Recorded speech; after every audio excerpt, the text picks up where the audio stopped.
ಕರ್ನಾಟಕ ಸೇರಿ 16 ರಾಜ್ಯಗಳ ಮತಪಟ್ಟಿ ಪರಿಷ್ಕರಣೆ. ಕೇಂದ್ರ ಚುನಾವಣಾ ಆಯೋಗದಿಂದ ಮಾಹಿತಿ. ರಾಜ್ಯದಲ್ಲಿ ಜೂನ್ 30ರಿಂದ ಮತಪಟ್ಟಿ ಪರಿಷ್ಕರಣೆ.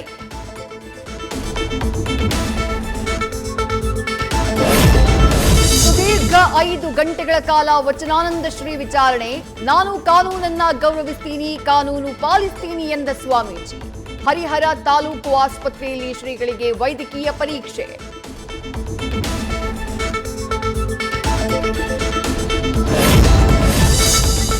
ಪಟಾಕಿ ಕಾರ್ಖಾನೆಯಲ್ಲಿ ಭಾರೀ ಸ್ಫೋಟ, 8 ಕಾರ್ಮಿಕರು ಸಾವು, 15 ಜನ ಗಾಯ.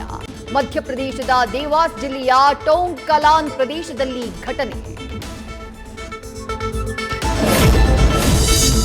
ತೆಲಂಗಾಣದಲ್ಲಿ ಬಸ್ಗಾಗಿ ಕಾಯ್ತಾ ಇದ್ದ ಮಹಿಳೆಯರಿಗೆ ಸ್ಕಾರ್ಪಿಯೋ ಡಿಕ್ಕಿ. ಓರ್ವ ಮಹಿಳೆ ಸಾವು, ಮತ್ತೋರ್ವ ಮಹಿಳೆ ಗಂಭೀರ. ಆಕೆಯ ಮಗನೂ ಗಂಭೀರ. ಭಯಾನಕವಾಗಿದೆ ಸ್ಕಾರ್ಪಿಯೋ ಡಿಕ್ಕಿ ಹೊಡೆಯುವ ದೃಶ್ಯ. ಧಾರಾಕಾರ ಮಳೆಗೆ ರಸ್ತೆ ಗುರುಳಿದ ಮರದ ಕೊಂಬೆ. ಬೀರೂರಿನಲ್ಲಿ ಕೂದಲೆಳೆ ಅಂತರದಲ್ಲಿ ಪಾರಾದ ಕೆಎಸ್ಆರ್ಟಿಸಿ ಬಸ್. ಮರದ ಕೊಂಬೆ ತೆರವು ಮಾಡೋಕೆ ಪೊಲೀಸರ ಹರಸಾಹಸ, ಟ್ರಾಫಿಕ್ ಜಾಮ್.